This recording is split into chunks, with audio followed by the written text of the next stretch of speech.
अस्सलामुअलैकुम दोस्तों, मेरा नाम उमेर अली और आप देख रहे हैं world cricket effect channel. Video को शुरू करने से पहले चैनल को लाइक कर दें, सब्सक्राइब कर दें और साथ ही बेल के आइकन को भी दबाएं। तो दोस्तों वीडियो को शुरू करते हैं। न्यूजीलैंड ने पाकिस्तान को 5 विकेटों से शिकस्त दे दी। दोस्तों ICC world cup warm up match में न्यूजीलैंड ने पाकिस्तान को 5 विकेटों से शिकस्त दे दी। हैदराबाद के Rajiv Gandhi international cricket stadium में खेले जा रहे मैच में पाकिस्तान के कप्तान बाबर आजम ने टॉस जीतकर पहले बैटिंग का फैसला किया। पहले बैटिंग करते हुए पाकिस्तान ने मुकर्ररा 50 ओवर्स में 5 विकेटों के नुकसान पर 345 रन बनाए। दोस्तों कौमी टीम का आगाज अच्छा न रहा।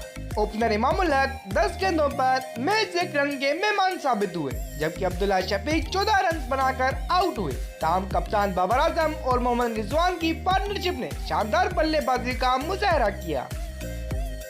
बाबर आजम 80 रन बनाकर कैच आउट हुए, जबकि मोहम्मद रिजवान 103 रन बनाकर रिटायर हो गए। सऊद शकील 75 रन और शादाब खान 16 रन बनाकर पवेलियन लौट गए।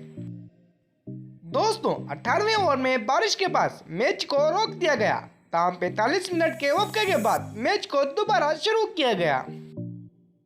वार्म अप मैच में न्यूजीलैंड टीम की क़यादत टॉम लैथम कर रहे हैं। केन विलियमसन घुटने की सर्जरी के बाद टीम में वापस आए हैं, इसलिए विलियमसन इंग्लैंड के खिलाफ वर्ल्ड कप मैच नहीं खेलेंगे। वो आज पाकिस्तान से वार्म अप मैच में सिर्फ बैटिंग करेंगे, जबकि जनूबी अफ्रीका के खिलाफ वार्म अप मैच में विलियमसन बैटिंग के साथ फील्डिंग भी करेंगे। दोस्तों वाजिब है कि वर्ल्ड कप मुहिम में पाकिस्तान अपना पहला मैच 6 अक्टूबर को नीदरलैंड के खिलाफ खेलेगा। तो दोस्तों कैसी लगी आपको मेरी ये वीडियो? अगर अच्छी लगी तो चैनल को लाइक कर दें, सब्सक्राइब कर दें और साथ ही बेल के आइकन को भी दबाएं। तो दोस्तों मिलते हैं अगली वीडियो में।